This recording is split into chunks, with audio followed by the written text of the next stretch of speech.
And away we go. It is the BCJ Podcast brought to you by the Holy Grail right here on BearcatJournal.com. I think we're about 30 days away from opening day in Cincinnati. When you're down at the banks, down at the ballpark, taking in the game, make sure you stop by and see our good friends at the Holy Grail, located right across the street from Great American Ballpark. Great food, full bar, whatever you want. And, of course, ice cold Cincy Light and 50 cents from every Cincy Light purchased at the Holy Grail goes directly back into the athletes at the University of Cincinnati. Support those that support us. More importantly, support those that support the Bearcats. Nobody does it better than the Holy Grail. All right, let's get this show on the road as we got a lot to get to today. A little basketball talk, obviously, after last night's loss at Texas Tech. 3 games remaining, 2 of them at home. So we will get to that. We'll get to the all the big news of the day today with legalities and contracts and all of that fun stuff. But first, welcome in, David. How are you? I'm good. Good. Also welcome in. We continue to get ready for spring ball. Last week, Pete Thomas joined us. This week, linebackers coach extraordinaire, a guy that's been here through thick and thin with Scott Satterfield, Cort Braswell on the show to talk some defense today. Cort, how's it going, my brother? Good, man. Appreciate you guys having me. Appreciate you being here. It's how's this offseason been? Is it settling in and getting that first offseason in the new practice facility? Oh, yeah, man. It's just the opportunity to go through there every single day, man. I'm just astonished at how fortunate we are to have such generous donors, such an incredible facility, man. It's really maximized our time, made it significantly more efficient, man. The guys love it. The coaches love it. It's really a dream come true, really. How's the food? Outstanding, man. It's good. Man. It is good, man. You know, my saying is if it's free, give me 3. So I'm over there making sure I get my 3 squares a day as often as I can. So, man, it's like I said, it's truly a blessing to just see just all the hard work of so many people poured into that thing and to see it come to fruition and to be a part of that's been really unique and special for me personally. David? We'll just get right into it. You are in a unique spot with having a pre-existing relationship with new defensive coordinator Nate Woody. We don't have any idea if Coach Satterfield mentioned something to you, if Coach Woody called you and said, hey, they reached out. But when you first started to hear that this thing might happen, what was your initial thoughts and reactions? And just kind of take us through, for the people that maybe don't know, how you and Coach Woody got connected and just, what you think of him as defensive coordinator now coming into UC. I think, the first thing, Coach Woody and I reconnected just a number of years ago when I was a high school coach, probably not that long out of college, and he was speaking at a clinic. And, we actually have a really unique kind of history. Every year when he was at Wofford College, they would put on this coaches clinic. And, I was fresh out of college, wasn't making really good money, and I couldn't afford to go to Spartanburg and go to the clinic and pay to stay up there and all those things. And so I remember writing him an email, saying that, telling him those exact things. I really want to come to the clinic. I have several questions for you about your defense. I'd love to talk to you. And I didn't hear anything back for a while. Several weeks went by. I don't know how long exactly. And then one day in my house, I get this gigantic package. And then I open the package. It's all these DVDs of cut-ups. This DVD time, so it tells you how long ago this was. But there's all these DVDs of Wofford College defense, and all these cut-ups and everything that he had presented to guys at the clinic. And there was a handwritten letter from him in there, just thanking me for reaching out, telling me what he had sent me, and just being like, I just thought that was incredible. He had just gotten to App State at that point. I had just gotten there. And so I was able to go hear him speak at a Glazier clinic somewhere around that same time, and we kind of connected there. And that's really what started that. A guy that I didn't even know from Adam, that didn't know me, he didn't have any of my players. He didn't recruit my schools or anything like that, but he took the time to write a handwritten letter and to send me materials. I was just a nobody high school coach that was just trying to learn something. And that just kind of speaks to the kind of generous person that he was. And so having, fast forward several years, I got to know, Dale Jones that was on his staff there at App State. That connected with Coach Sat and Brian Brown, and just the whole App State crew of guys, man, that really sprung my career to the point that it's at now. And so having the opportunity to leave App State when I was the outside linebackers coach there and go to Army and be the run game coordinator and linebackers coach, kind of going into my second year there and work for him.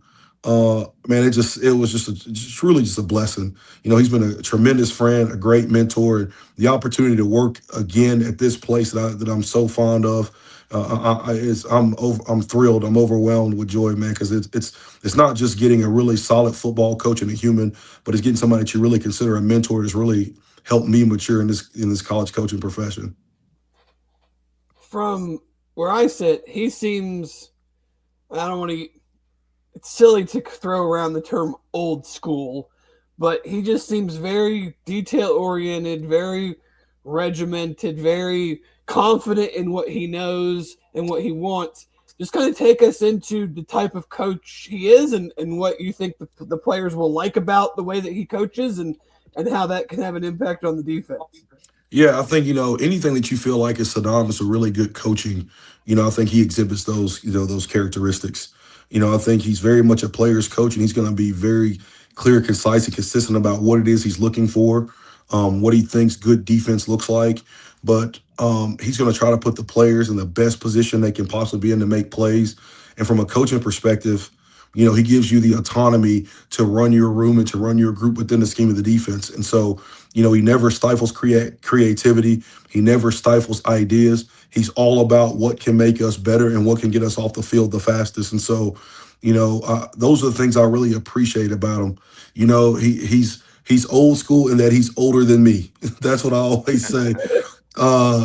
Which I hope he sees this and he knows I pulled a punch right there, so I didn't call him old, so he'll appreciate that. But I think, just the days of guys that are just super clear about what they want, have a tremendous vision for what it looks like. I mean, the amount of wisdom that he exudes on a daily basis about things that are before your time, that he recalls and knows the why behind things.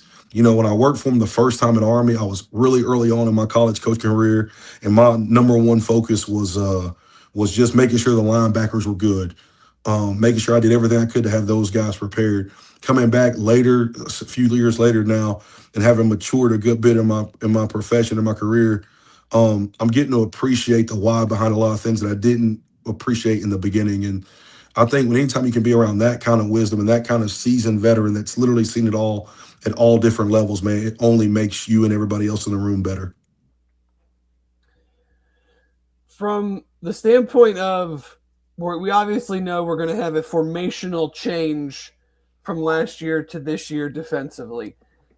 Kind of tell us, though, from the fans listening and when they first see the Bearcats play defense, visually, what do you think is the biggest difference that we will notice other than just how the guys are aligned on the field? I think the biggest thing is you're going to see more on-body coverage. You're going to see guys, that are going to be more on body. You're going to see a different presentation from linebacker and kind of a different skill set of linebackers on the field. A Mike linebacker that we used before, kind of in our previous scheme, is really going to be more on the edge now. You're going to have two, what everybody would think was synonymous with a 4-2 or a 3-4 type inside linebacker. I think that's going to look different, from the other linebacker positions.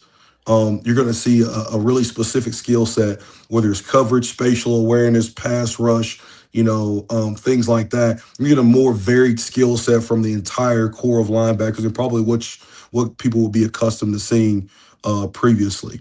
So I think that's probably the thing that's probably going to look the most different. But between that and trying to be more on body and coverage, meaning that like we're trying to get a human on a human the best we can and having a more active pass rush, that's probably more synonymous with this scheme than our previous scheme. Each are good in their own rights and have different things that are, difficult for defense and present problems for offenses. So we're looking forward to kind of employing a different defensive attack going forward. When you look at that, the dog or whatever, I know there's a bunch of different names it can be called. Yeah. The cat position, I don't know what you guys are going to go with. How difficult is it to try to project, okay, this is what we want out of that spot. We got a bunch of different guys. Maybe this guy fits in this way, that guy fits in that way. Like, how difficult is that position? Because it's, I think Coach Woody said, what, 70% of the time expected to get up the field, but still expected to be a linebacker at times. It's not just an edge rushing position. Yeah, I think the biggest thing is trying to find that speed, burst, bend, finish attribute. I think that one thing that all defensive coaches are hunting are guys that can get to the quarterback in the least amount of time. And so that's what you're trying to find. And so as you look at your roster and the guys that you have, what you're trying to find are guys that do that efficiently and effectively, consistently. And so, one of the things is we transition from a 3 linebacker defense to 2 traditional linebackers and then outside linebacker hybrids that have different characteristics and traits. I think you're trying to figure out what is it that we ask these guys to do and how we're going to attack offenses and who does those things the best consistently. So you just look out and go, here are all the things that you list out, all the things that you want to do. And you go, okay, who has the best physical traits to be able to do these things, and who do we think can execute those jobs at a high level? And then you kind of just start to fill in the depth afterwards. We're in a really unique position as we were changing defenses, the transfer portal's opening. And so you really had an opportunity, for lack of better words, to go shopping for exactly what it is you were looking for to fit what you were wanting to do schematically. And so we were really fortunate to find some really good players that really fit some of those niches that we're looking for, man. And we're excited to get going this fall. Can you give us some names? Oh, sorry. Go ahead, Jay. Who Sure. are we looking at? Who are we looking at? Absolutely, man. I think as you kind of move outside in, and it's always a work in progress, man. New guys that just kind of stand out to us, that have a really varied skill set, that can really do some nice things. Todd Goodwill, a transfer safety from South Alabama, is a long, athletic, and talented kid, super violent, very twitchy. MJ Cannon from Bowling Green is just an absolute freak show of a human. You got an almost 6'3" guy that played in multiple positions at Bowling Green, from boundary corner to safety to nickel. I mean, there's nothing that he really can't do. Jasper Beeler, KK Meyer, specifically in my room, looking at guys like Demaine Wilson and Philip Mark. I always have trouble with Philip's last name, but Philip. Us too. Yeah. So I just call him Philly Tom, Philly Bang, Big Phil. But man, you're talking about guys that just have number one, we're gonna be longer than what we've been in the past. We're gonna have guys that just look the part, and that's really exciting. When you got guys with that kind of length out on the field, tremendous players, man, that just really provide a lot of versatility. Man, they get you excited. Then some of the returners that you're going to look to kind of mature in their own ways. Jonathan Thompson's played a lot of football for us, as a Simeon Coleman and Brian Sims. So those guys in their roles at various linebacker positions, man, it gives us a chance to be really dynamic and different and have explosive athletes all over at multiple spots on the field. For your room specifically, I've felt like you had a very productive year. Obviously, Jake Golday is going to be, in my opinion, is going to be drafted in the top 50-ish picks coming up here in April. Dingle had a very productive career. Do you see some of the other guys that have played, but now they're a Sims, a Whedon, Coleman? Like, do you see it in them that they saw what those guys did and they're ready to really step forward and be that next group that kind of UC linebackers have been quite good for a while now. So are those guys, you see them kind of taking that next step? We certainly better if we want to take this thing to where we want to be. I certainly feel like, having guys like Jake Golday and Jack Dingle aren't just beneficial on the field. They're beneficial for the development of the guys, like you mentioned, that are coming behind them. Guys, for example, like Simeon Coleman, Monte Wheaton, and Brian Sims. You had, in 2024, you had 2 true freshmen and a redshirt freshman that was changing positions, and we called upon those guys. They played over 500 snaps of football for us as freshmen, and they followed the example. I mean, Jack Dingle started more games than any linebacker in UC football history, and a guy with that kind of experience that matured that much and just really kind of set the tone about how we want to go about our work, man.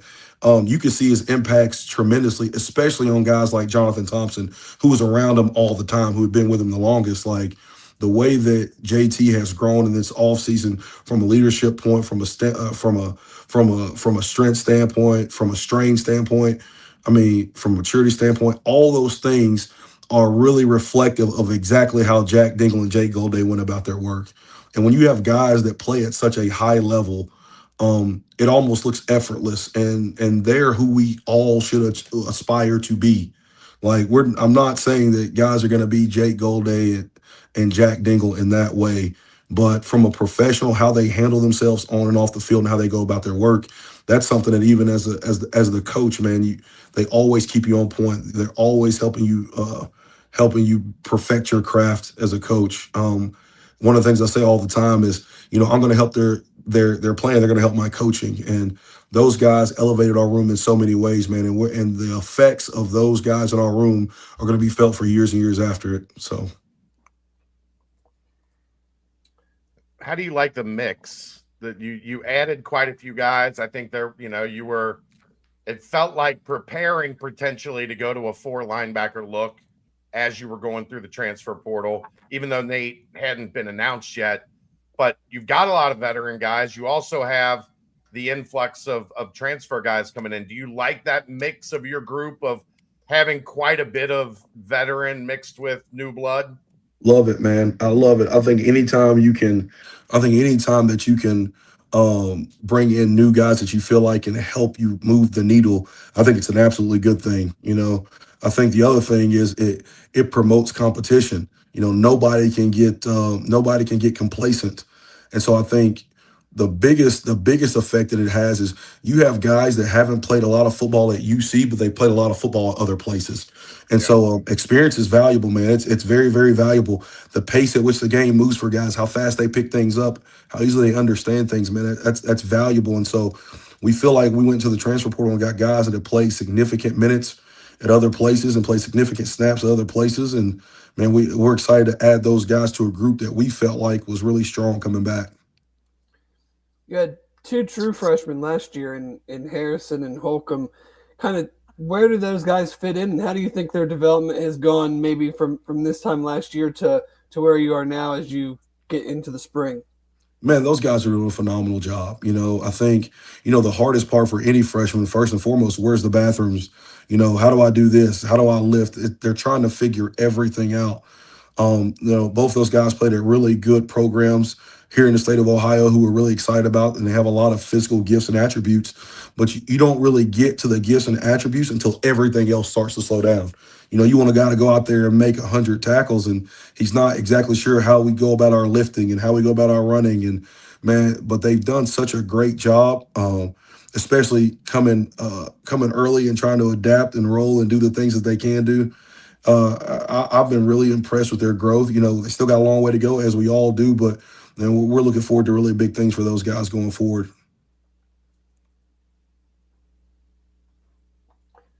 Keep going, Dave. Oh, I got more. Okay. Go ahead. I figured you did. I'm just letting you cook.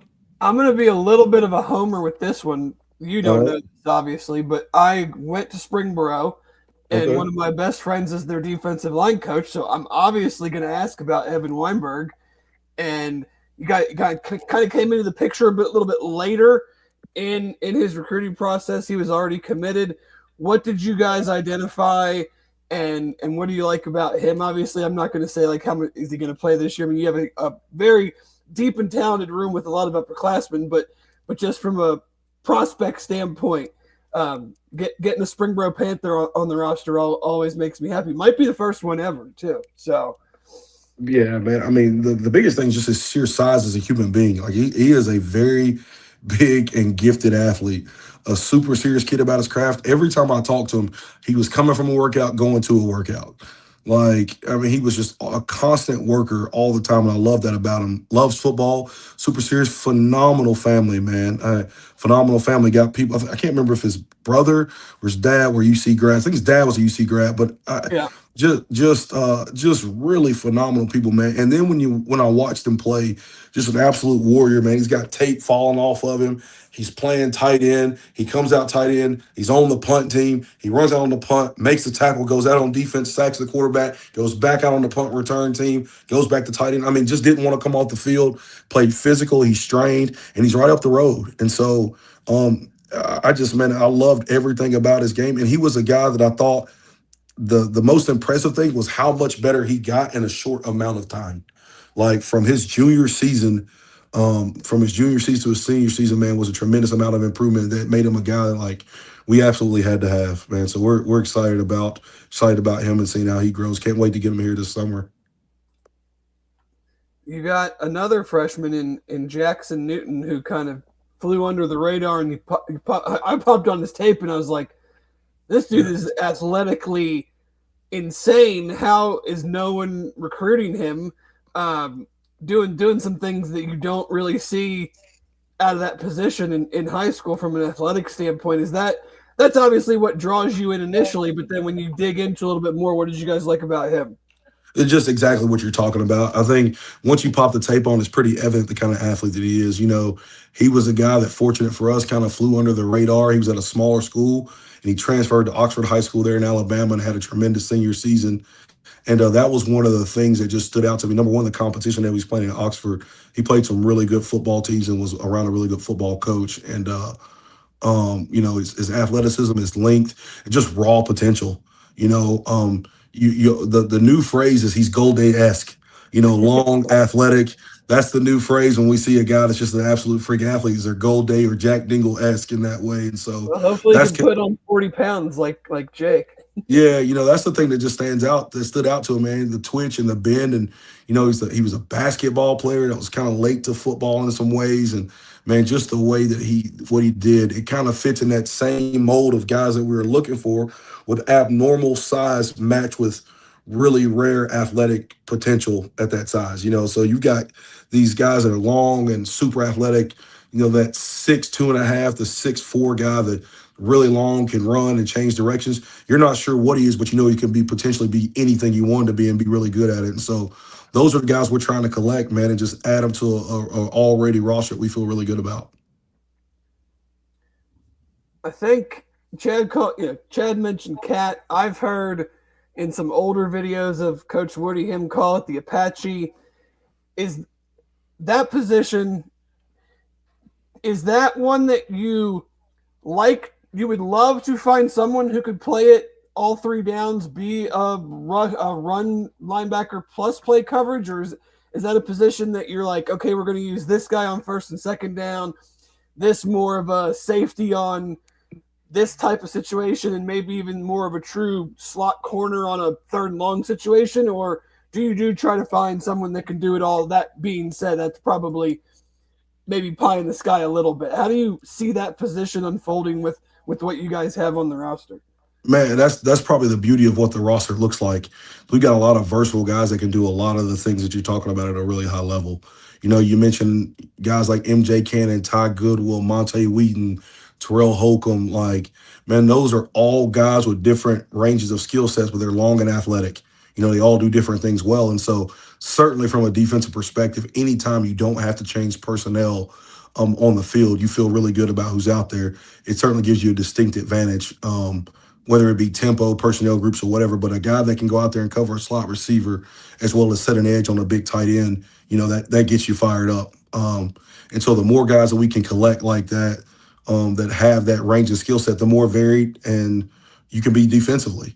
And so, for us, the whole thing is about how do you create problems for the quarterback? That's the thing that you're trying to do. And so guys that can line up in certain places and get to certain spots on the field with relative ease and do various coverage assignments from zone to man, all those different things, man, they have really great value to us. So guys like you mentioned before, Evan Weinberg and Jackson Newton, coupled with the transfers and the returners, we feel like just across the board in the box, we've got a really vast array of guys with varying skill sets, man, that can do a lot of different things for us in any given situation.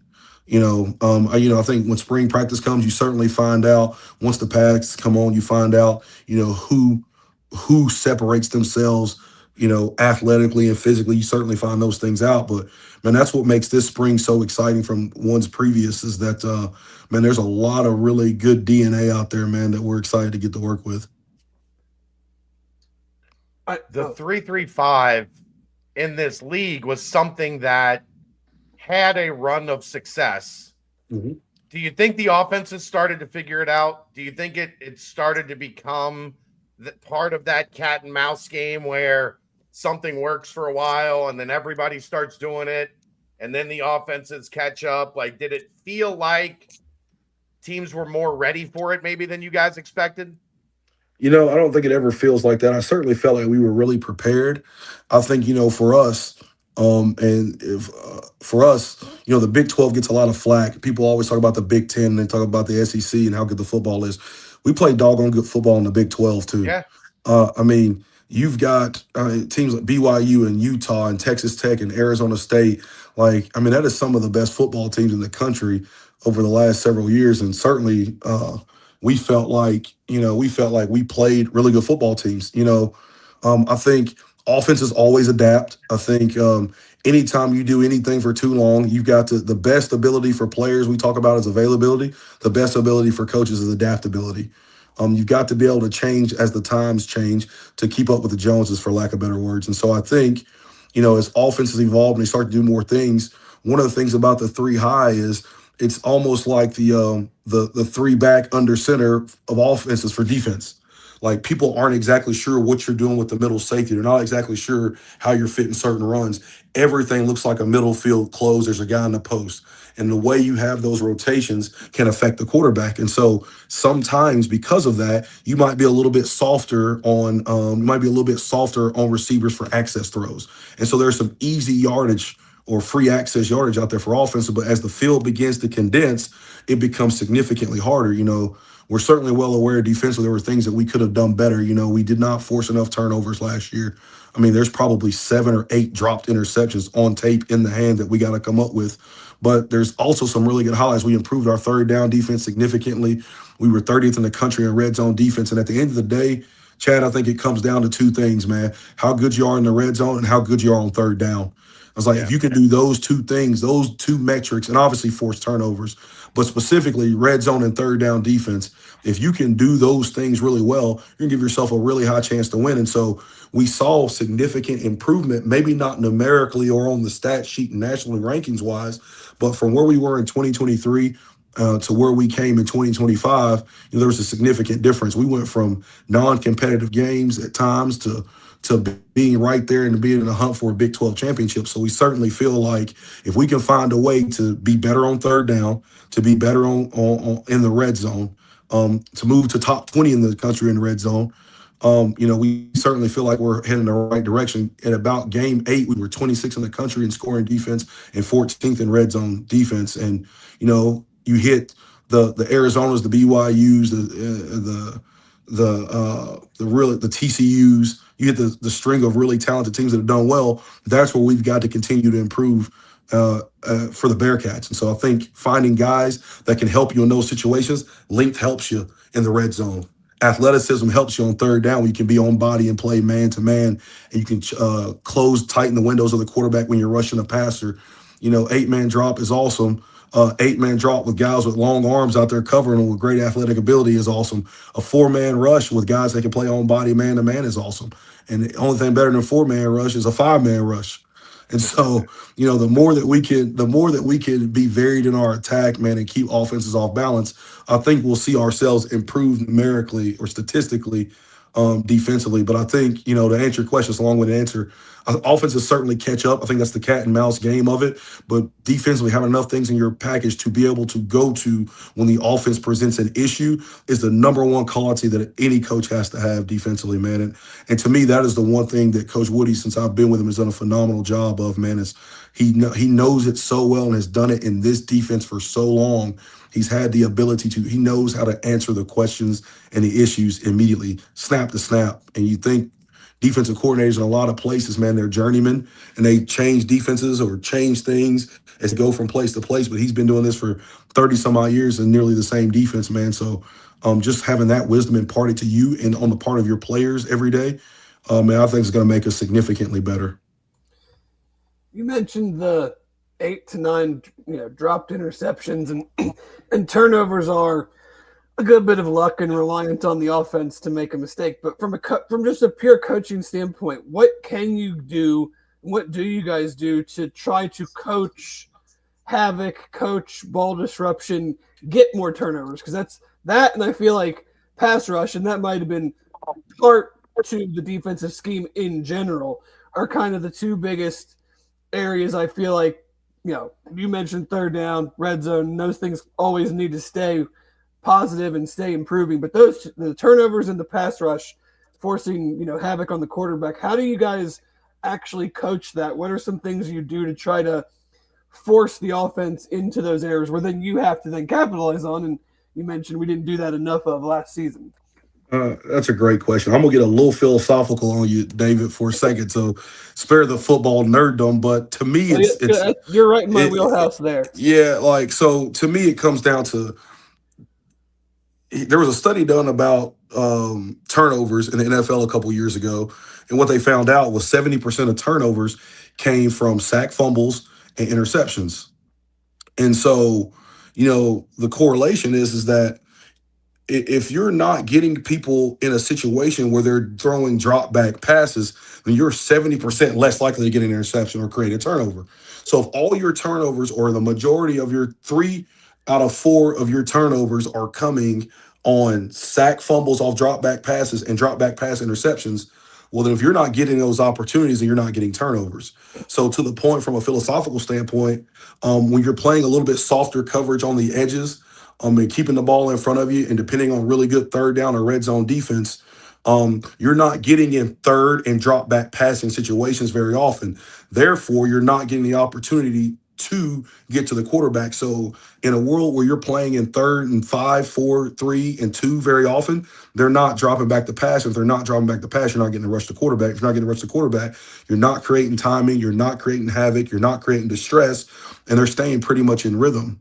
And also, when you get in those medium situations, you're kind of dictating the type of coverage that you can play defensively. And if that's not a strength of yours, it kind of plays into the hands of the offense. And you're really looking for the luck of the football gods a lot of times to get off the field in certain situations. So, for us now going forward, I think the biggest thing is, in order to get to third and passing, you've got to do a really great job on first and second down.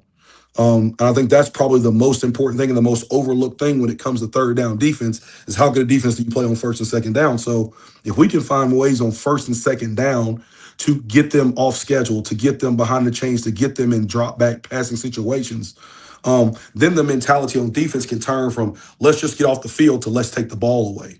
So in our mind, if you can get a stuff them for nothing and get a 4 or less on first and second down, you're getting to 3rd and 6 plus, 3rd and 7 plus, which is drop back pass situation, depending on what the team is. Now you're 70% more likely to create a turnover. And so that, to me, in the last couple of years, is where we struggled, probably, is not being good enough in those situations to create enough opportunities for us to go take the ball away.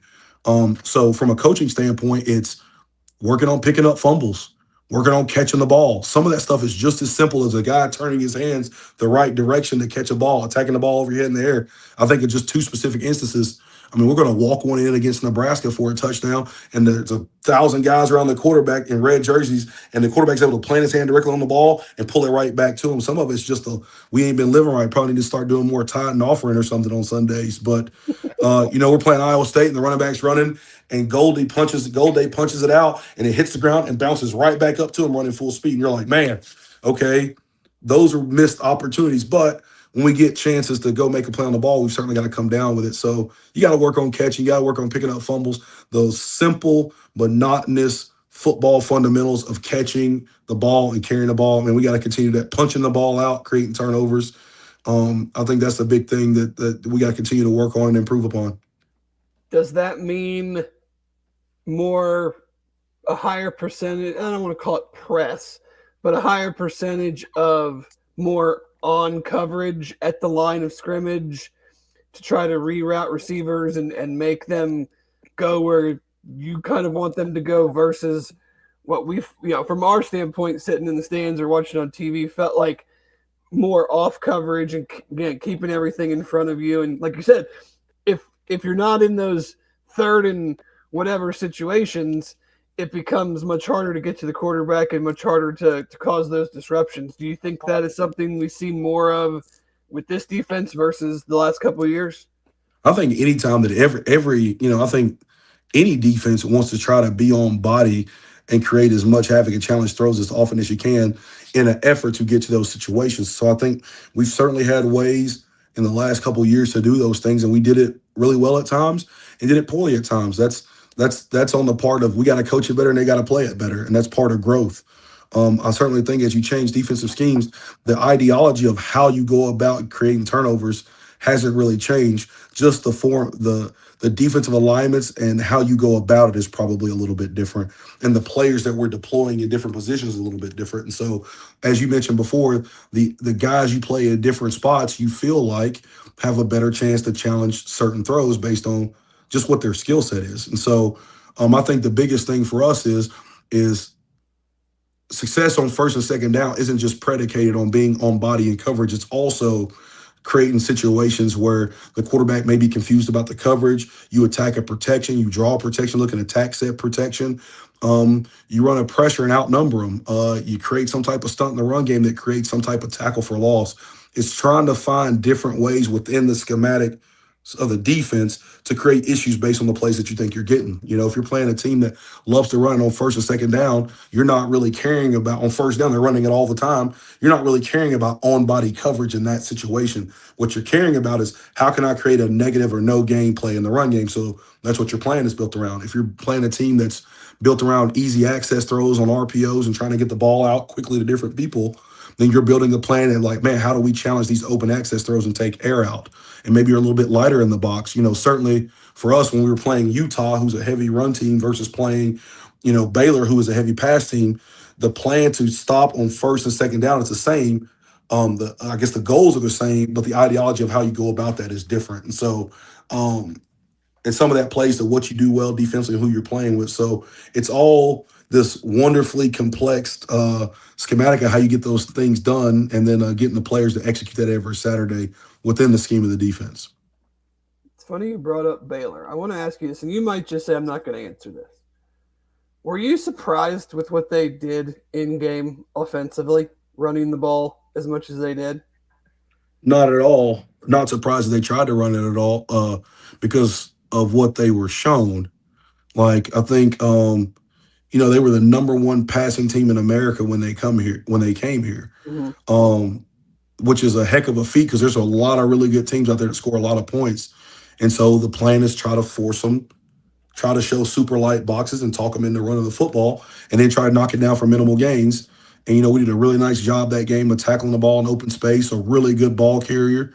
And fortunate for us, they got in the third and long passing situation. We were able to get out to the quarterback. So that's a great example of that. They had a really talented offensive line, a really good tailback, obviously outstanding receivers. That tight end, Michael Trigg, is probably going to be a significantly high draft pick. And so, to have the ability to force them to or lighten the box to talk them into running the ball more than what they probably wanted to, it doesn't help your rush defensive numbers when you look at the scoreboard, but it's exactly what you wanted to do defensively. And so I got out of this whole thing of talking about how many rush yards we gave up and how many pass yards we gave up. Did we win? Did we play well on third down and we stop them in the red zone? What do the points look like? Because that's ultimately what matters, man. And if you can't score, if you can't stop people from scoring, you're going to have a really hard time winning football games. So, statistically for what the numbers are like, man, I'd love to have the number one rush and pass defense in the country. That probably means you're pretty good. But overall, it's not about yards, man. It's about dang on stops. What you do on third down, what you do in the red zone. That's what it ultimately ends up being, and how you plan those things can be a critical factor in success or failure.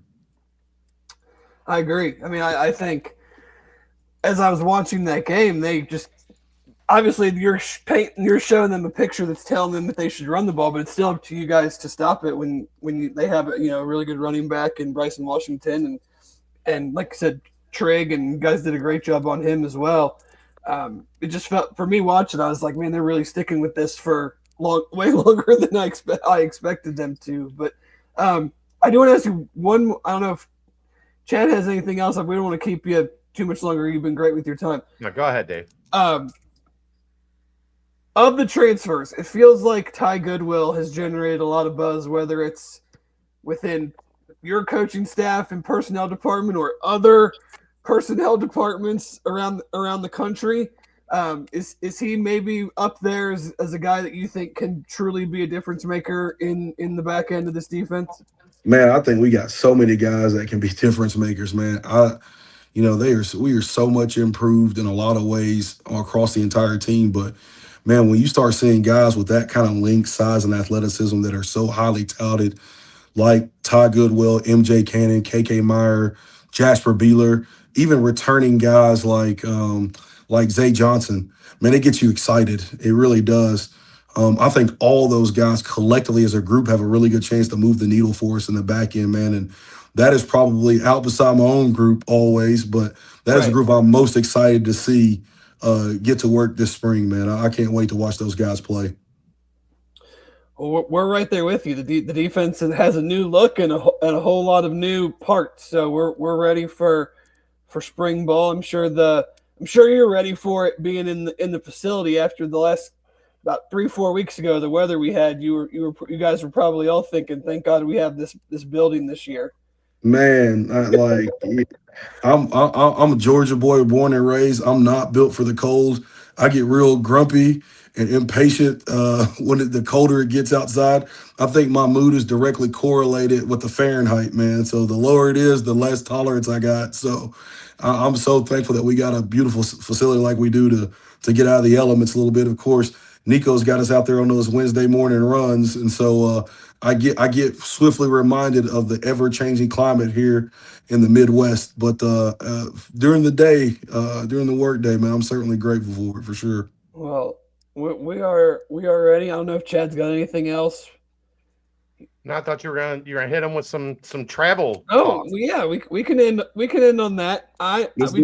We talked about this a little bit before we went live, but you're big into the travel. I asked you what was next. You said Thailand, and you're starting to work on the summer plans. What are some of the choices we're narrowing it down to for the summer? Well, so one of my favorite things is I love travel, man. It's I mentioned a second ago that I grew up in Northwest Georgia. We didn't have a lot, and travel was just like the thing that rich folks did that, I didn't get to do. And so this has kind of been a newfound passion and love of mine, and just getting out and experiencing different people and cultures and food and stuff is just, I feel like I grow personally from doing that. And just seeing some things that the mind can't even understand. But, one of my favorite things is taking people to places I've been before for their first time. And so, our safeties coach, David Rose, a good friend of mine, and him and his wife went with me and my wife out to we went to Belgium and went to Paris. So I had been to France. This was my 5th time going. It was my first time going to Belgium. And so just to spend time out there with that and seeing other people appreciate the things that I appreciate, that I love so much, and seeing them fall in love with it. So we're planning another trip now. We're like, man, we got time in the summer. That's our really, truly off time. And so we're trying to figure out where we're going to go in Europe. We kind of want to do a little multi-country tour here. And so right now we're trying to figure out the logistics of flying, taking the train. I mean, we want to do we want to be like the teenager and go backpack through Europe for a week or so, a couple weeks there this summer, man, and just really enjoy it before the grind really cuts back on for us. You got to, man. You got to have that time to decompress and get away from things. So I like seeing some of your picks from your previous stops, and I'm looking forward to what you got next.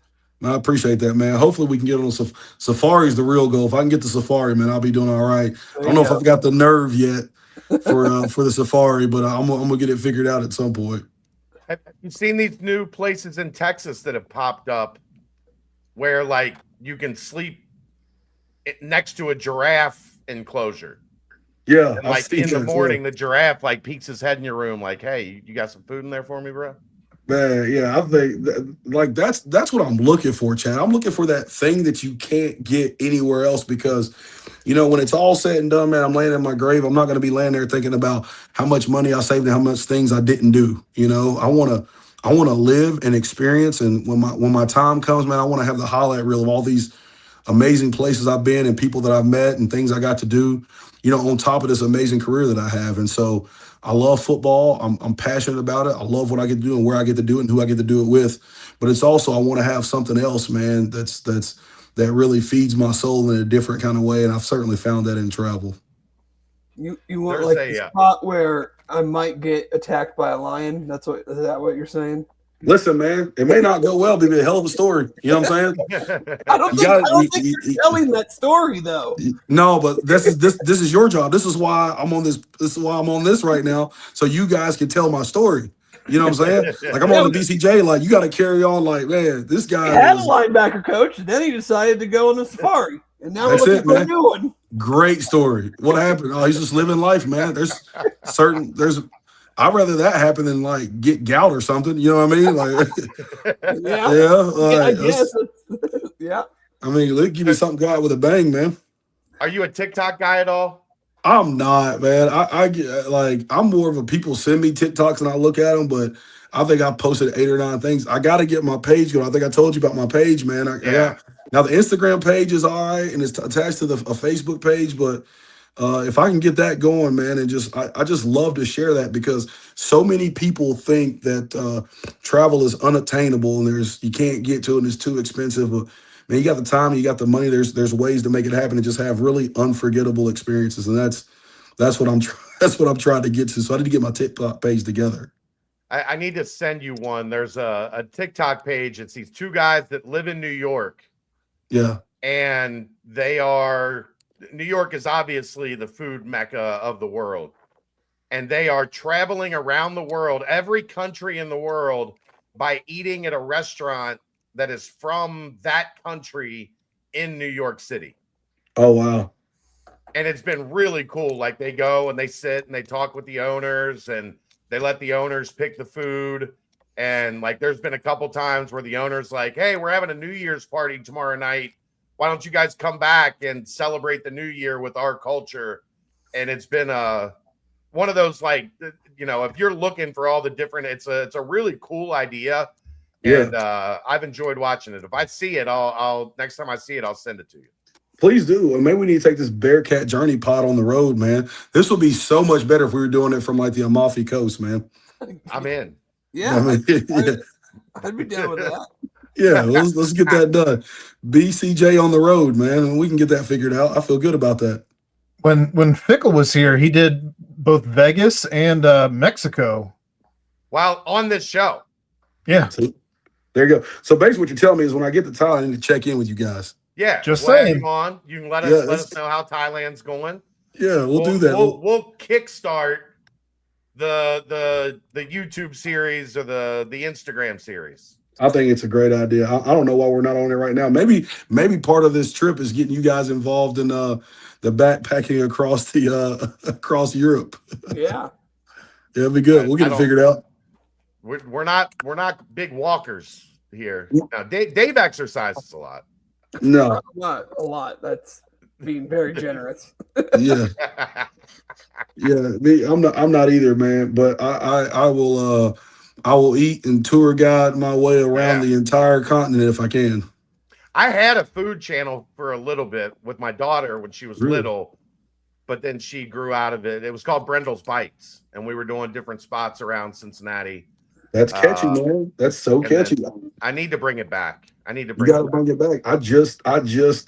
We just went on a food tour here in Cincinnati. I love food tours. Just did a great food tour here in Cincinnati. The Riverside food tours, man, outstanding. Went to 1931.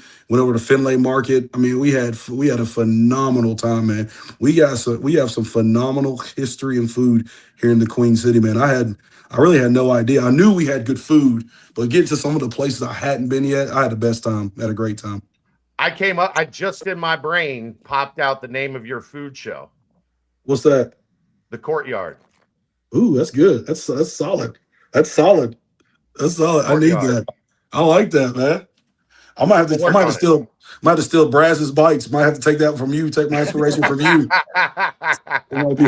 It might be all right. All right. We appreciate it, man. Looking forward to seeing you here.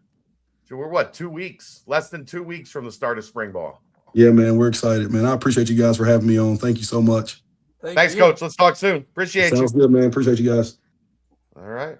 We're gonna get Coach Braswell from Thailand here in a couple of weeks, a month or so. I'm booking a spring break trip myself, Dave. Oh yeah? Yeah, I think we're going to San Diego for a week. All right. I love the West Coast. I know you're weird. Although we were looking at a place, it was phenomenal. Everything was perfect, and then the ratings popped up, and it was like a 4.8, and I'm like, it's right on Ocean Beach, like it's beachfront. And then the reviews were like, yeah, well, there's like a homeless encampment that's right outside the front door. I was like, oh, that's why it was reasonably priced. I get it now. Oh, well. Read the reviews. That's the important message here. Read the reviews before you book a place. Oh, yeah. But, all right, that brings us to our first timestamp of the day, and that timestamp is, as always, brought to you by our good friends at Turtles Brew. 6% ABV, zero carbs, zero sugar. Hold on a second. Gluten-free. It's a bourbon-infused sweet tea. They have 5 different flavors. They have lemonade tea. They have strawberry mint, cherry lime, raspberry peach, orange vanilla. There's more than 50 locations in Greater Cincinnati, and there's about to be a lot more. I'm just waiting for the go-ahead to release the good news to everybody about Turtles Brew. But all you got to do for now, go to turtlesbrew.com and find the information and locations nearest you. Remember, a portion of the proceeds go to save the sea turtles. Ron, what's up, brother? It's been a while. How you been? Coach could be the next Derek Wolf taking down a wild animal. You have to be. What's up, Ron? A special kind of crazy to have your name associated with anything Derek Wolf. One of the best guests we've ever had on the show. You got to mentally prepare for that. You don't just like show up and be like, oh, what are we doing today? Oh, we're hiking up a mountain to track down a mountain lion with a bow and arrow, and then we're gonna sling it over our shoulder and carry it a mile down the mountain back to the subdivision. He's different. He's different in every way possible. He's different. I wouldn't wish that upon anybody. You gotta be raised for that, Dave. Yeah. That's a lifetime of experiences to get you there. I guess we'll move on to the news of the day, Dave.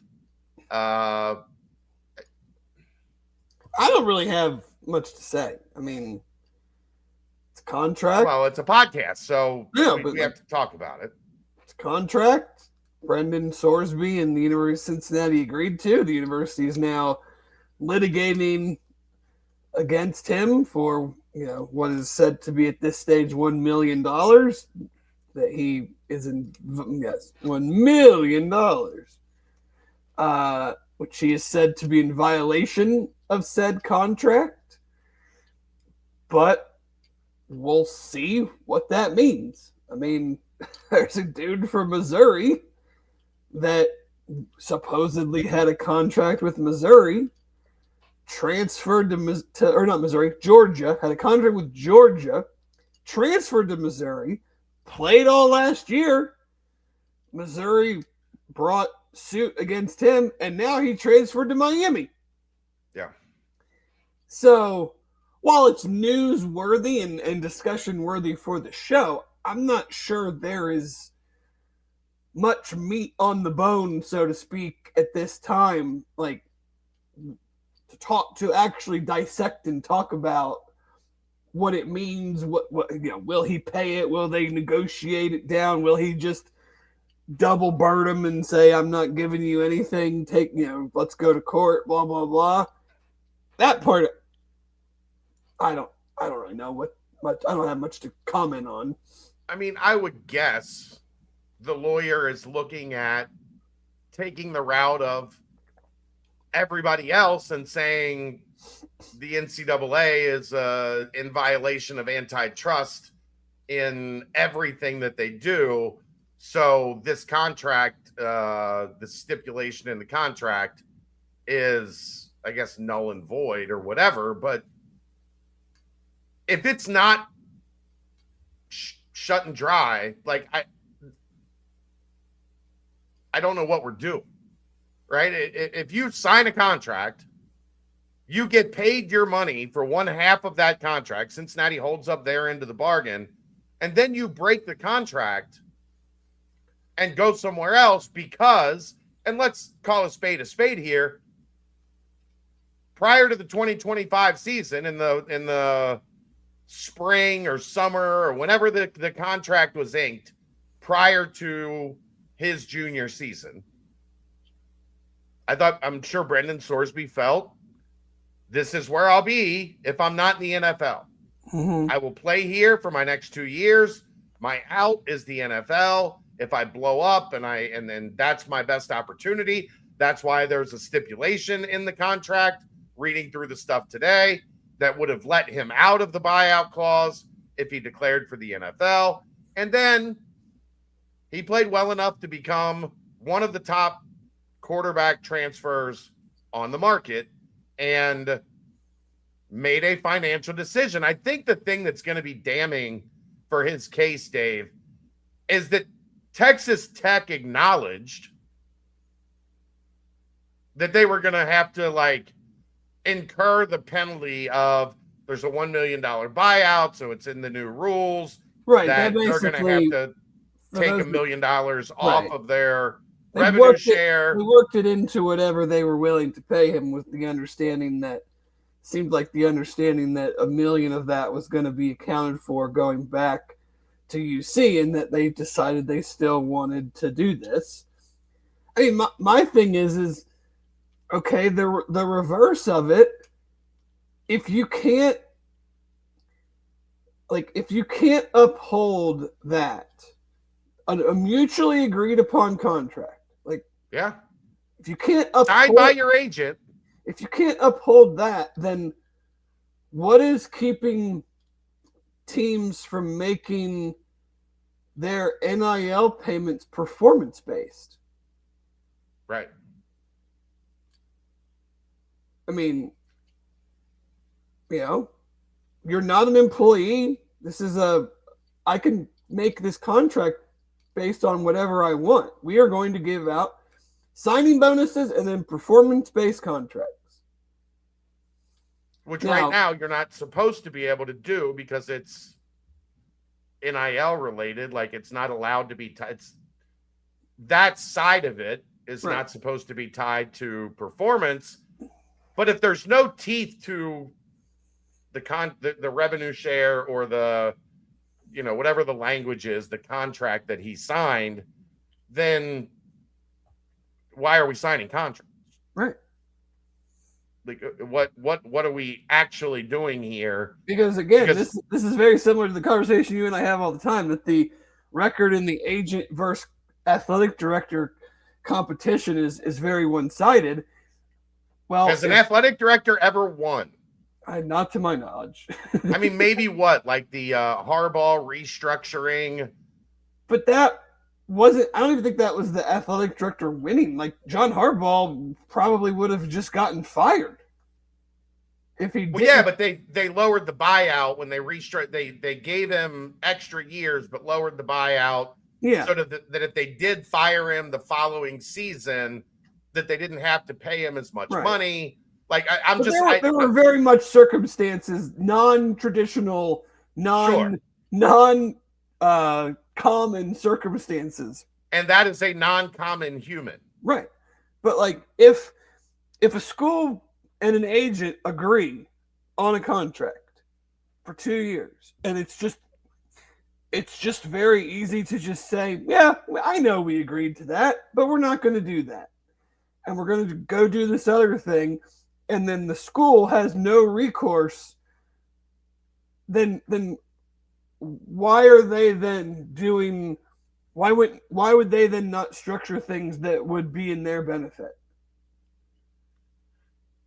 Like the other question is too, if that's the case, then why can't a school just say, you threw for 68 yards today? Yeah, 68? We're not paying you this week. No. 68 yards? No. You can take this week off, champ. You haven't won a game in November in 2 years? We're going to withhold half of November. You gave us a half performance in November. We're going to give you half of a period. Now, the problem is, and this is what the problem becomes on the coach AD side, or the school agent side as well. If you start doing that and you are by yourself doing that, sure, good luck getting players. Sure. And people say that they think this is going to impact Cincinnati getting players. It's not. It's not. No, it's not, because because they're not doing this with every player. Right. It was a high-profile kid. At least to my knowledge, they're not. If they were, it would be out there. And and they signed it at a point when Brendan was not coming off of anything super special. So he probably had no problem with it. And now all of a sudden, it's a problem. Well, I mean, I wonder how much of it is like what these agents are now, these football criminals are now taking 20%. So that's $1 million. That's the players being ignorant's fault. I know, but you think this agent wants to give up $200,000 back to Cincinnati because there's $1 million coming off the top? I still want to talk to some of these players after the fact and be like, what is your agent actually doing for you? That you and your family couldn't do yourself. NFL agents get what, 5%, 3 to 5%? 4 to 5%, I think. Somewhere in that range. So I mean, if you're that, and Lamar Jackson is the example of someone that does not have an agent, and we saw how that went with the Ravens. It certainly is more drawn out and can be more contentious because the agent acts as a buffer for you and lets the team or whatever say the things that the player probably doesn't want to hear that might hurt their feelings. But if you're Brendan Sorsby and you just had a really good year and now Texas Tech and LSU and who the hell else is interested in you, what you need an agent for? Right? Like to negotiate your $1 million buyout that you've decided you're not going to pay? To give him 20% of that, like I would just be like, okay, hey Lane Kiffin, this is what Texas Tech just offered me. Do you want to offer me more? Yeah. No? Okay, then I'm going to Texas Tech. Okay, Joey McGuire, LSU just did this. Do you want to offer me more? Like, what do you need? What do you need an agent? What do you need to give somebody else 20% for? But anyway, that's a different conversation. But I don't. If a mutually agreed upon contract doesn't have any weight, then I'm not sure why we're doing contracts at all. Right. And that's the ultimate question. Like if there's no substance behind any of this, then there's no contracts. Are multi-year contracts common? They're becoming common. I think Matt, a lot of them. I think the schools would like them to be more common, but that is under the assumption that they are enforceable. Right. Because the schools do not. I feel confident in saying that the coaches, the thing that they dislike the most about the transfer portal and NIL is that it's yearly free agency. They would like some semblance of control back and have some idea of what my roster is going to look like next year.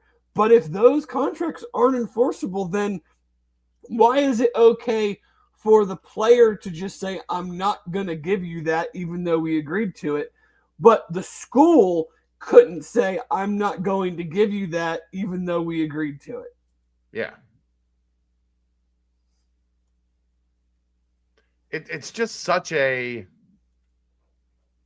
dirty, slippery, ridiculous slope that, like, the problem is once you set this precedent, how do you walk it back? How? Yeah, it's like the G League guys or the 7th year eligibility. Like, everybody gets, once you let one guy, then it's everyone's going to try to do it now. And then when the NCAA, like, for instance, Trinidad Chambliss at Ole Miss is eligible, but Joey Aguilar at Tennessee is not. Right. And so it's like, wait a second. I mean, I'm not couching for Joey Aguilar just because he went to Tennessee, but it's just like, wait a second. What's the difference in these two situations? Why is one guy eligible and one guy isn't? And of course, the NCAA is sitting there applauding the judge that ruled Joey Aguilar ineligible, which is just funny to me that the NCAA is happy that a player was deemed ineligible. Isn't your job to be kind of neutral on this whole deal, NCAA? I think my favorite part about all of this is the agent coming out and saying, well, Brendan Sorsby made the university this much money, and this is why we're not paying them back. We believe that this is mutual because of how much money he made the university. When in reality, all of us who have ever had a job have always made more money for the company that we worked for than what we got back. Like, what are you talking about? That doesn't mean you just walk with not Well, paying. The university also invested money in Brendan Sorsby when he had done nothing to warrant that type of an investment. Yeah.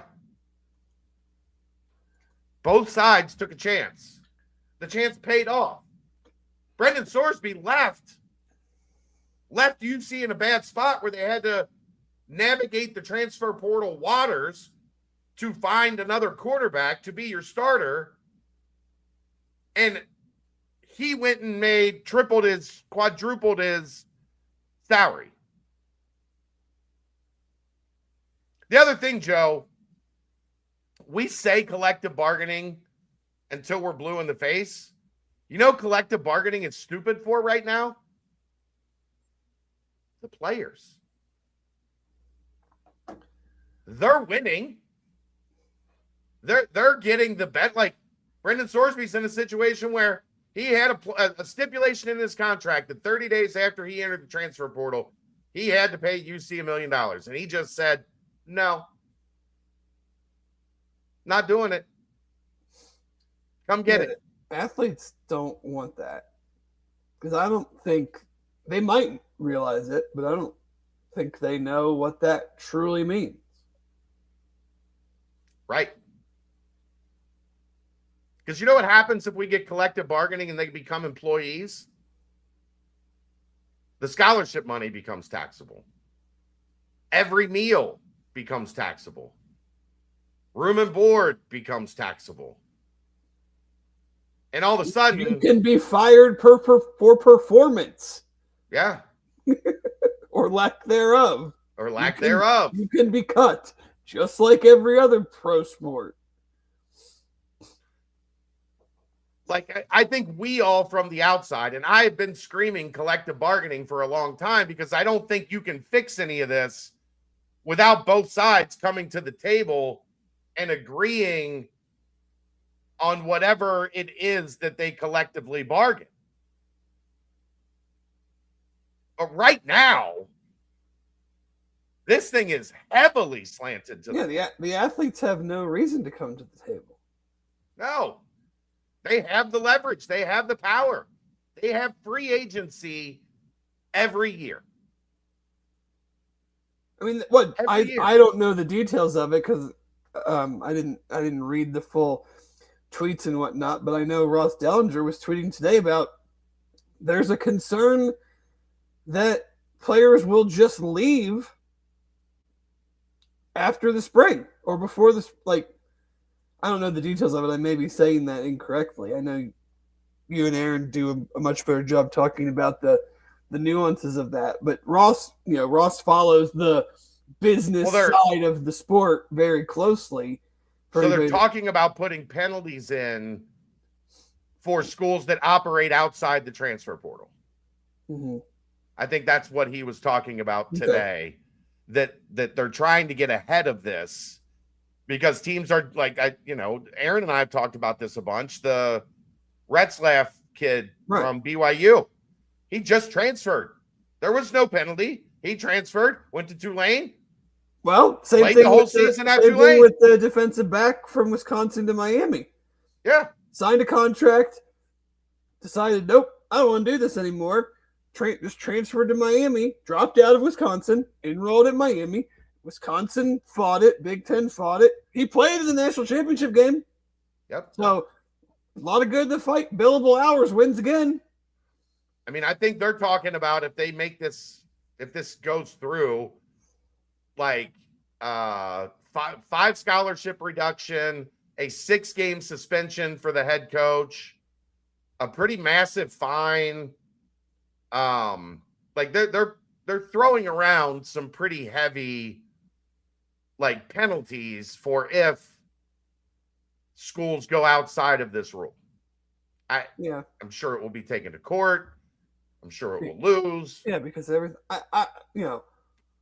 there's a lot of nuance to it. There's a lot to discuss about it. I would, if I could just have one thing, I would just like, and I don't even know if it's possible with the way things are currently structured. I don't know the answer. I'm not going to sit here and say that I know the answer. The number one thing I think would change a lot of fan thought and just the way that things, I would just like to figure out a way that every year is not free agency. I'm not against players earning. I'm not against any of that. But the where we are now, where every year is free agency, it doesn't seem tenable to me. I mean, things will continue to move and it'll be fine and the ratings will be fine and people will go to games. And so I'm not painting some, black cloud scenario, but just for me personally, I'm just the year to year of it all is very frustrating as a fan. And, we have senior night coming up for basketball, and I just don't feel like, and maybe that doesn't even matter anymore. I mean, the sport is totally different. So maybe that doesn't even matter anymore. But it's like you just have no connection to your rosters anymore because it's just different all the time. And I'm not saying different is bad. I think the sport, college basketball, for instance, I think the actual on-court product of college basketball the last 2 years has been some of the best I can remember in a very long time. The actual basketball. Everything else around it, I think, is dog shit. But people are going to keep watching because the product is great. Right. And that part of that is elevated by a truly once in a lifetime freshman class. So it's hard to paint that narrow of a brush and just say that this is the way it's going to be moving forward, because it's not. We know that. But like the basketball, I mean, remember how many times we've gotten on here? I mean, we've done 517 shows.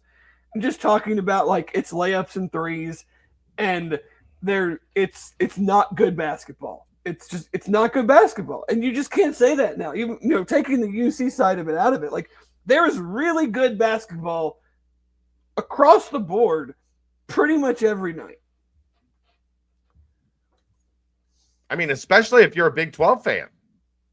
Yeah. It feels like Saturday you got UC beating Kansas, right into Arizona at Houston, and finished the night with Iowa State at BYU. Boy, that was a rough go of it if you're a Big 12 fan. And then into Kansas, Houston on Monday night. Mm-hmm. And then you've got a couple great games this Saturday. And then I think Iowa State, Arizona is this coming Monday night.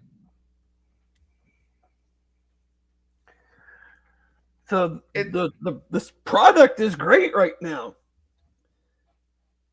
Which is college that football product. What do you? I mean, I don't think it's as good. I don't think it's as good. I mean, at least this year it wasn't. I mean, you can see that by the draft. I mean, I always kind of judge it by the draft, and I mean, I haven't dug in as much as I will. Once I really get into it, I'll be surprised if there are 5 guys in this whole draft that I think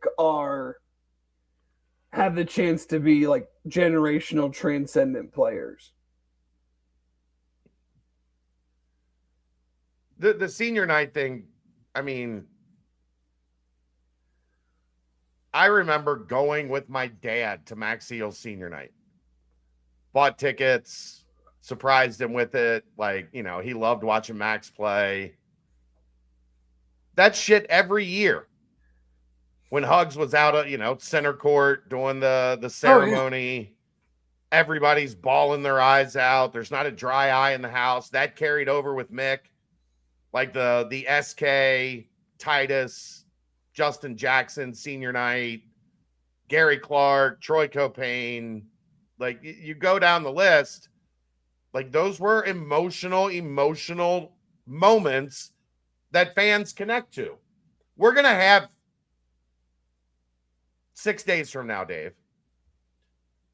We're going to have a guy that is exhausting his eligibility in college, is having one of the great individual seasons in program history, and there's going to be no emotional attachment to it at all. No. Everybody's going to be like, yeah, I enjoyed watching Baba play. He was good. That was fun. But do you think, well, I guess it's a bad question.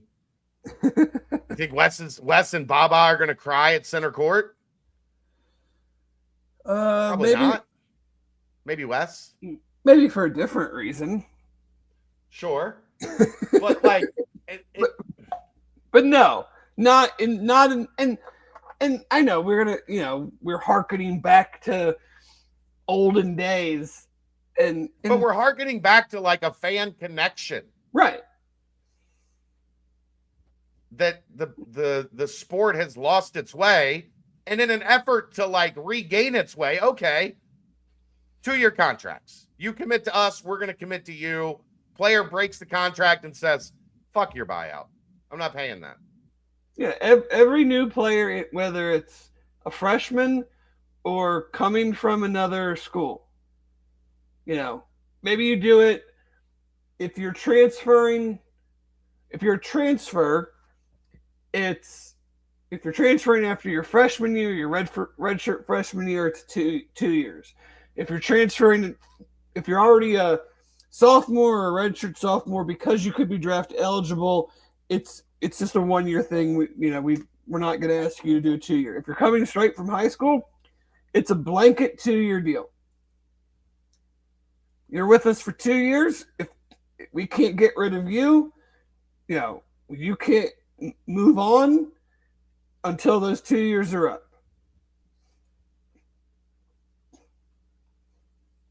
Yeah. And if, there's a buyout. If you want out, okay, pay the buyout. Yeah, I mean, there's always ways to get out of it, but if it's mutually agreed upon, like, then it needs to be able to be enforced. So, like, players to school as well. Like, yes, I signed this 2-year contract. I don't want to be here anymore. This is not where I want to be. Okay, you've got to give us back X. Right. We've already paid you this. You've been here 1 year. Year one of your contract was $500,000. You have to give us back $250,000. Like, you get money for play. Like, we're not asking you to give it all back. You spent a year here. Whether you played or not, like, we're not going to ask you to just give it all back, but you have to give this much back to get out of your side of the contract. It's just nuts.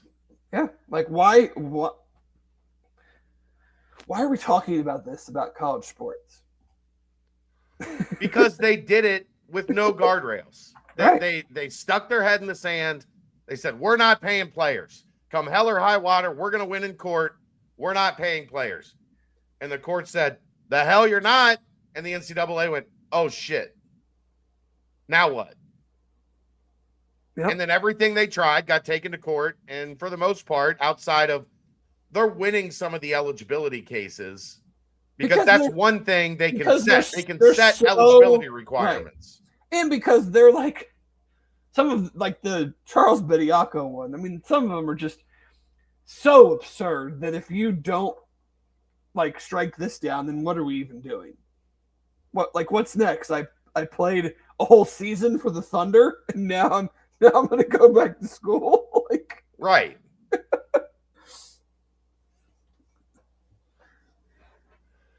It's frustrating because it doesn't feel like there's any end in sight to any of this. Well, again, because it doesn't feel like anyone, is in charge. Joe, you can't give them 2-year contracts and the team is the team has an option, but the player doesn't have an option. That's not how that would not in any way, shape, or form hold up in a court of law, because there's no collective bargaining. There's no agreement that you could only NFL contracts, because there's a model it after. Yeah, there's a players union that is bargained, that part of what they've bargained is that contracts can have guaranteed money, have options, whether it's, I mean, what you have some sports. I don't know if there are player options. There aren't player options in the NFL. No, there are in other sports, though. Yes, but you can't model it after a system that has collective bargaining, because collective bargaining is how they avoid antitrust.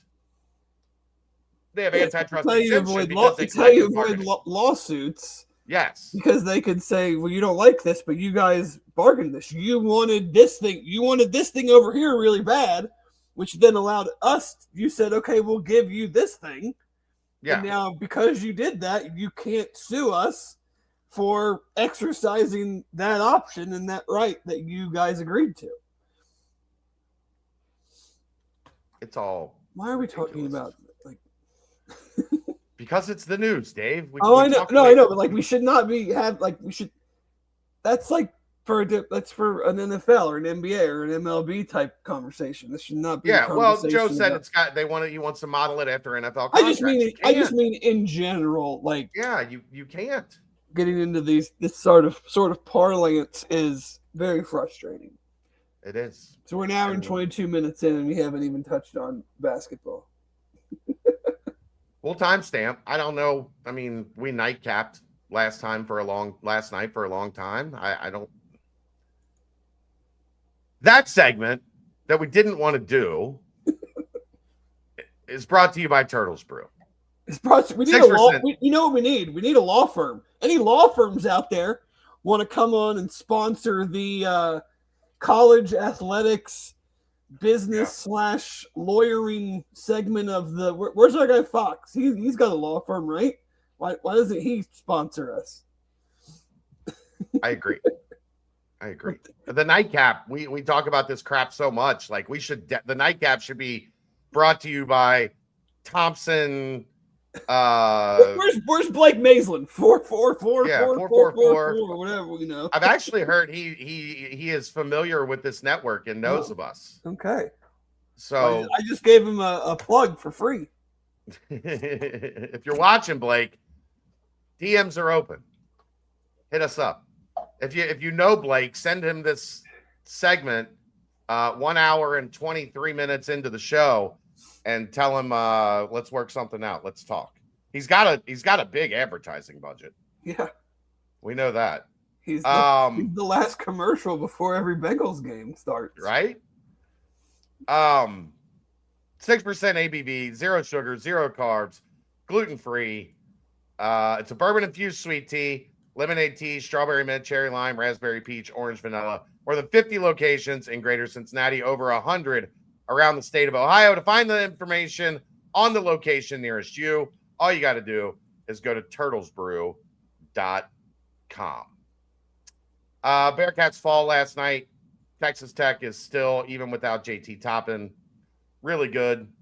Christian Anderson's one of the best guards in the country. Cincinnati had no answer for him. And they scrambled and tried to do everything they could to slow him down, and it freed up other guys. And I thought Texas Tech played with a lot more pop. They were quicker to the ball. They were more physical than Cincinnati. I know everybody looks at it and says Cincinnati has a height advantage. If that was how you win games, everybody would just have 7-footers. But you got to be able to space the floor, shoot, pass, dribble. Texas Tech did those things better than the Bearcats. Their guards were better than UC's, and not a surprising outcome in Lubbock. No. But we'll always have the first 9 minutes, Dave. We will, which we'll always have the first 9 minutes, which also included several follow dunks while our guys were just standing there with their feet on the ground. So, the last 8 minutes at Kansas was a lot of fun, but it didn't and we all get excited. I mean, I sent out tweets that said they still had a lot of work to do, but the path was there. I think you and I differ on this. Outside of winning the Big 12 tournament, I really don't see a path. I know the bubble is bad. I don't know necessarily that I see a path for them to get in. If they win the next 3, they will be right there. That doesn't mean they're going to finish on the right side of the bubble, but it means they will be right at the cut line. If you win these next 3, you're going to be very much in the conversation to get into the NCAA tournament. But I don't know that it's good enough to get them in. I thought they could go 3-1 and still get in, but it was probably going to have to include a win at Texas Tech. Right. You know what I mean? Like if they lost at TCU, but they won Texas Tech, Oklahoma State, BYU, like their resume would have been right there, bubble quality. Because now without Texas Tech, I don't know. I think they could be right there at the cut line, but probably cut. Yeah, because TCU is I don't know if they're trending in, trending out. I'm not paying a ton of attention to it. They're right at the cut line. Like it just depends on what. Yeah, if you win that game, it probably hurts TCU more than it helps you. Right. If we're being honest, Xavier's going to lose again. You have what is now a terrible loss from a bubble perspective hanging around your neck. I'd say even more so than the West Virginia losses. It felt like you had to get some, because again, I mean, we can harken back. You got 0 out of the first 2 months of the season. 0. Yeah. So you needed to beat all the best teams you could beat. Now, I doubt it holds true because there's obviously a bunch of games left. The projected Big 12 tournament seeding right now would be exactly what they need. It is open against Kansas State, then BYU, then Kansas. Now, will that hold? I highly doubt it with all the teams playing each other. But you have to have a path, even if you win the next 3, which I think we'll see. But even if you win the next 3, you have to have a path that allows you to get more noticeable wins. You can't have a path where you play Kansas State and then TCU again or UCF and then somebody else. Like, you got to have a chance to get major victories. So I really don't see it. They have been very inconsistent team. I'm not going to take away the Kansas game, but their other road win is against the worst team that does not give a flying you-know-what about basketball right now in the conference. So going to TCU seems like, I won't say likely, but I'd probably be more surprised if they won it than if they lost it. I mean, that's a team that almost their entire resume is made up of winning at home. Right. That will be their senior night. I mean, again, what does senior night matter anymore? I don't even know. But no, you didn't do anything in the non-con, and you have the bad losses that you have not gotten enough wins to offset. And I just don't see a path to where you're going to win. Essentially, what we're saying is, Chad, they need to win 6 games in a row to have a real shot. At any point in this season, have they won 6 games in a row? No, they've won 4.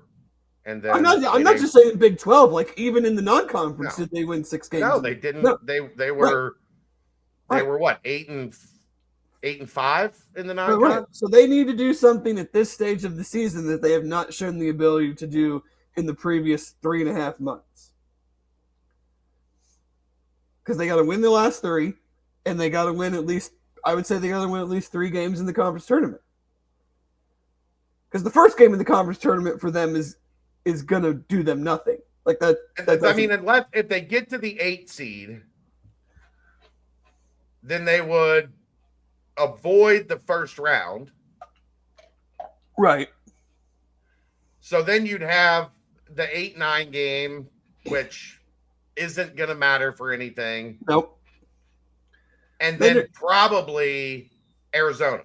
Yeah. And then if you get past Arizona into the semis, we can stop right there. Just stop. Right. Stop.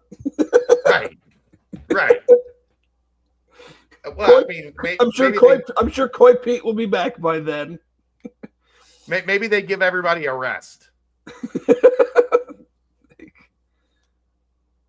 Yeah, 7 would only be possible by winning out. They're so far ahead at the 10 that 10 is probably the lowest they're going to get. Yeah. Absent a tournament appearance, is West now done? I don't know. I can't answer. Like, what have I told you guys from the start? I need to see what it looks like. And we're not at the finish line yet. That's like saying you know how a book ends. Well, here's when you haven't read the final 2 chapters. Here's the difference. There's not that's a difference for this is a difference of your opinion. Right. Is now done versus should be done are 2 totally different things. We have said all along the bar should be make the NCAA tournament. That should be the bar. But that's our bar.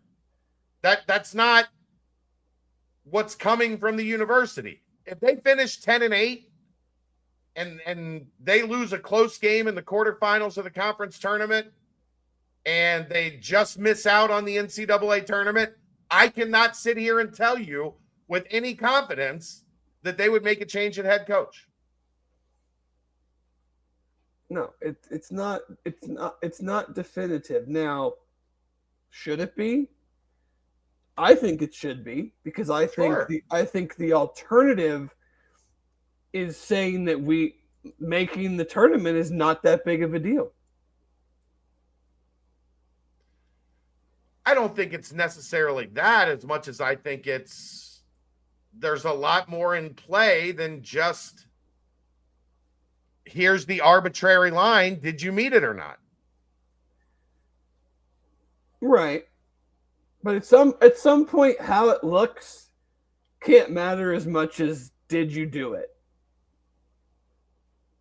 I agree with that, but that's somebody else's line in the sand. I know. It's not our line in the sand. And if that comes to fruition, I would like to have a conversation on this network with that somebody.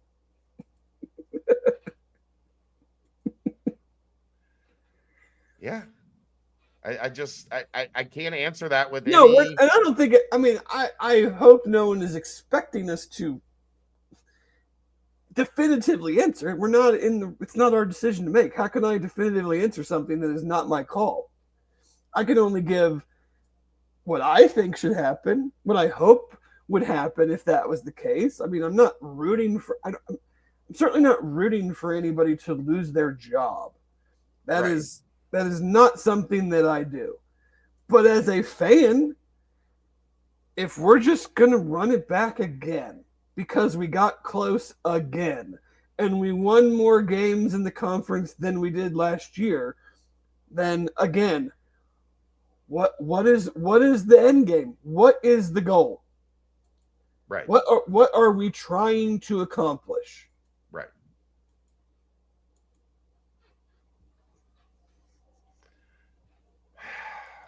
It's frustrating because we're not going to know. Like, look, let's hypothetically, if they go 3-0, I think we're pretty confident in how this ends. If they go 1-2, I think we're pretty confident in how this is going to end. But if it's 2-1 and they finish just on the outside looking in, I can't say with confidence that I know exactly what's going to happen. I mean, I have no confidence in anything the athletic department does. So, or I shouldn't say no. That would be a lie. I have confidence in Jordan Bischel. I have confidence in Doug Martin. I have confidence in Nico Palizzetti. I have confidence in Aaron Himmler. So saying 0 would be a lie, and I don't want to be a liar. Yeah.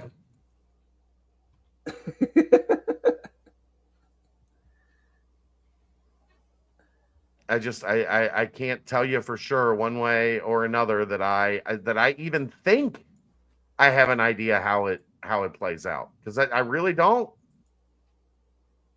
I don't have a great feel for it. I know there are people that are very high up the food chain in terms of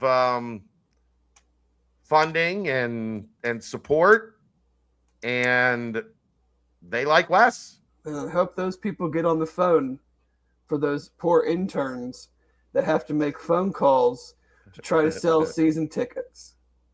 They like him that damn much. Yeah. And go to the ticket office and start dialing if he stays, and see what sort of calls you have. Yep. Thrifty Hippopotamus, if that's true, then it's the only athletic department in the country that the board has to approve a coaching move like that. It's the athletic director's decision. They rubber stamp everything that the athletic director wants to do. If not, then I'm just gonna we're gonna find a new job.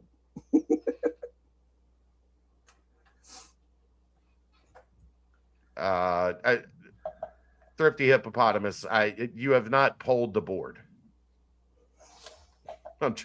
You haven't. Maybe he's on the board. Maybe that would be a surprise. With this university chat, I don't think anything's out of the question. Well, I mean, I will say, like, for the longest time, Mike Valentine, before he passed, rest in peace, Mike.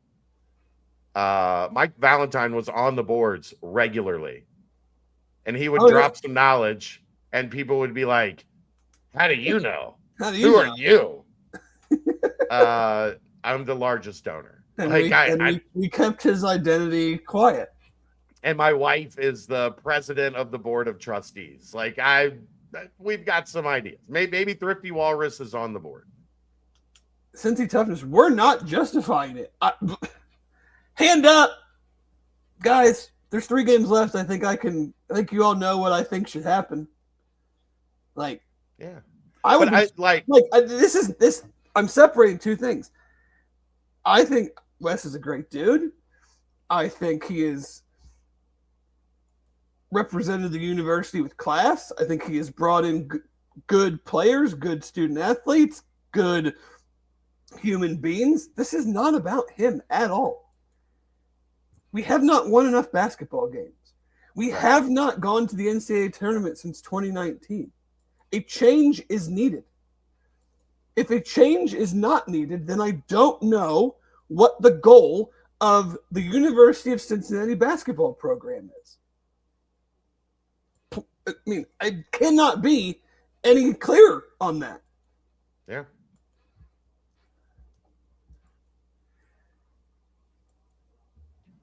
Agreed.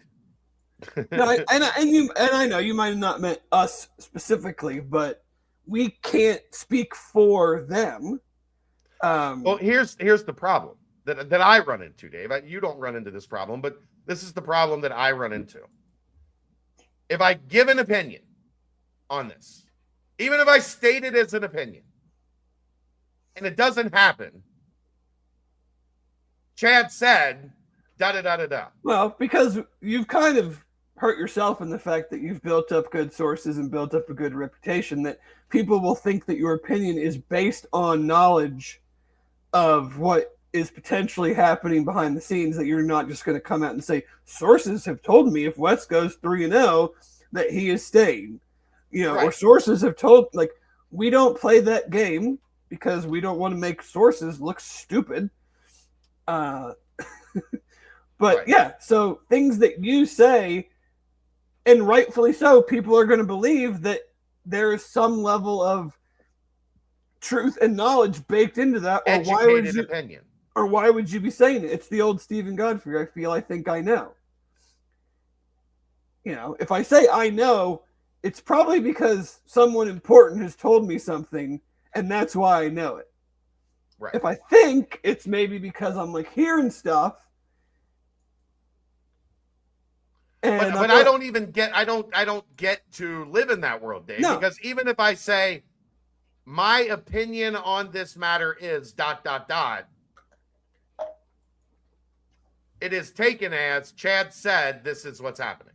Right. No, so I just say the outlandish things, and people call you and get mad about it. Yeah, that's what they do. You're right. You're right. They do that. Oh. But they still listen. They do. All right. I don't know what else really. I saw. Is it the best player for Oklahoma State, or one of the best players? Isn't it Torres ACL? He's now out for the year. Yeah. Did you see how it happened? I saw he was dunking with like 7 seconds left in a 10-point overtime win. Yeah. He probably feels bad about that. He was at the post-game press conference, very emotional.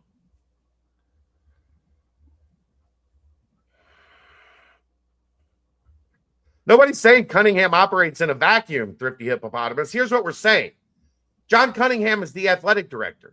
It is his job to direct the athletic department. It is his job to hire and fire coaches. The board approves those moves. The president approves or disapproves those moves. But if it's not John Cunningham's job, why the fuck do you have an athletic director? That's what we're saying. Are we saying the board has no influence? No. Are we saying the president has no influence? No. We're saying John Cunningham's job is to hire and fire coaches, is to steward the athletic department. Yeah, the board would probably step in if John was like, I'd like to hire David Simone to be the next basketball coach. Sure. They would probably say, we're not going to let you do that.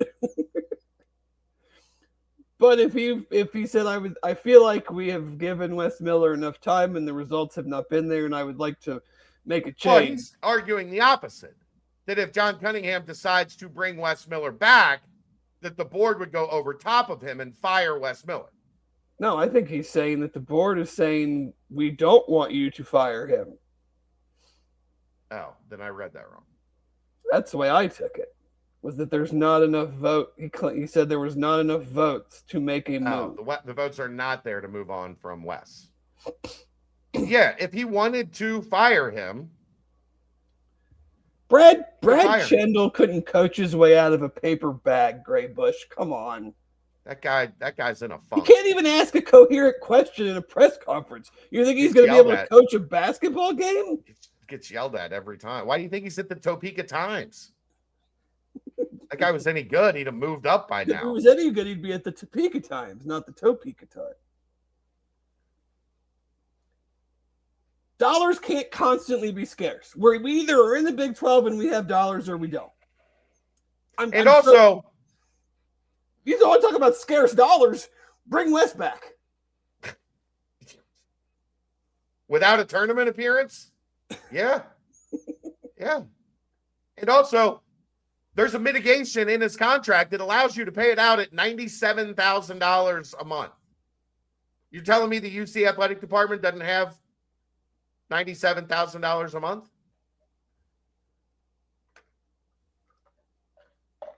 They have that money. I don't know. It's their decision whether or not to bring him back. We can't get back to this place. Here's the thing. Everybody hates the ridiculous contracts that John Cunningham gave out. Look around at the money that's being thrown around that it takes to fire people in some places. These are very reasonable. And if you can't pay them, don't offer them. I mean, that's like, why do we think Kansas State's trying to do for cause? Right. Because they're like, oh, wait a second. We gave this dude a massive contract extension after one Elite Eight appearance, and now we have wild buyer's remorse. How can we get out from this? Right. There goes Sorsby's money. There, the million goes to Wes. And we just brought it full circle. Yeah. Look, fortunately, we don't have a whole lot of this left to do. We got one more week in the regular season. We might have a whole another year of this left to do, my guy. Well, but I mean, we're gonna know. We're gonna know one way or the other in like 2 weeks, right? Like, we're getting to the point that the speculation is gonna not exist anymore. We might have to do a live show / meet and greet at the Holy Grail if certain things happen. I mean, I know I sound just like a total asshole. You are. When I say these things, I'm just like, the season is playing out kind of how I thought it was going to, and that's not a good feeling. Yeah. And actually kind of worse than I thought it was going to, and I didn't even think it was going to go that good. I did not think they were going to make the tournament. And I didn't even think that the season would go this poorly. I mean, I could go another 30 minutes on this, Dave, but it's what we've talked about all along. If your aspiration isn't to get into the top 5 or 6 of this league, which is very, very hard to do, right? At least, especially like a year like this.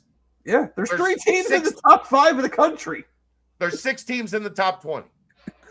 Like, that is a lofty aspiration. But if you're settling for, okay, we're going to be just below that, there's probably going to be 7, maybe 8 teams from this conference make the tournament. Yeah. That is a very, very fine line to walk. And it's more likely that you're going to finish 8th, 9th, or 10th than it is you're going to finish 6th. But if you're not if you're UC basketball and you're everything that we all say it can be and it's been and should be, if that's not what you're trying to shoot for, then why did you join the Big 12? Right. Yeah. Like, you can't say we're striving for excellence, we're striving for conference championships, and then not make moves that correlate to that every other damn program that is saying the same thing as you would do. Yeah.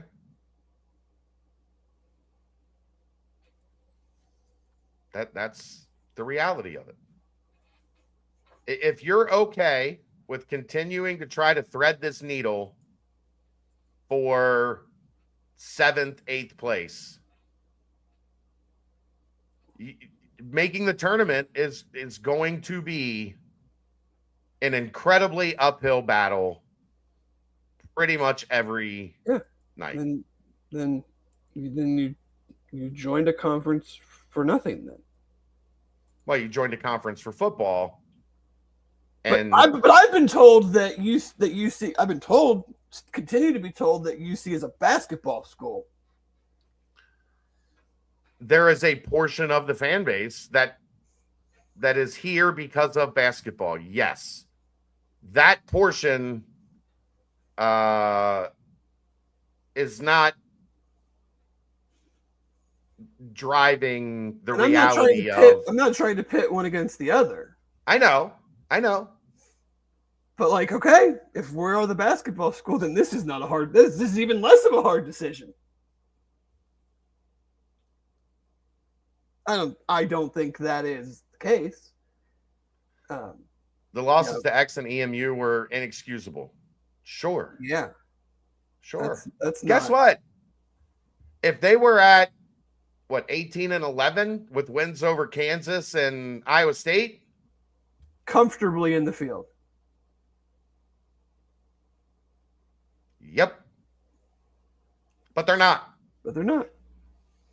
UCF's record is not much different than that, and they are comfortably in the field. And that's the part that right there is the last 3 years in a nutshell. But they are not. But they're not. And that is why I'm like, have the stance that I have. X, Eastern Michigan, Arizona State, West Virginia. Kick it back to last year. West Virginia, Oklahoma State at home, Kansas State at home. I mean, it's the same shit every year. Yep. Same shit. All right. Let's get out of here. What else do you want to talk about? Nothing. You? I could talk about USA Hockey if you want me to. I don't. I'm kidding. We didn't even get to talk about the Combine. We talked about so much legal crap and contracts and everything. Combine today. Keegan has a bunch of stuff on Dante, videos with Dante's press or meeting the press, meeting the media. Jake Golday. I know Jeff Caldwell and Royer are still up. Dante has said that he will not be participating, which isn't a big surprise since he seems to be coming back from some other foot thing. I don't know.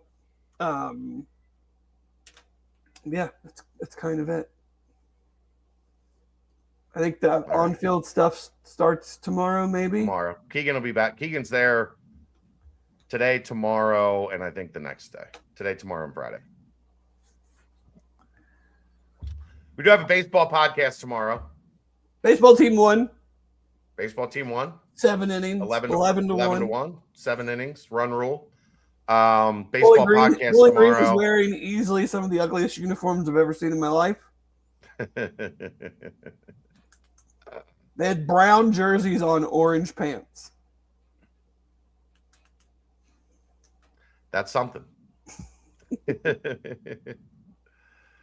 That is definitely something.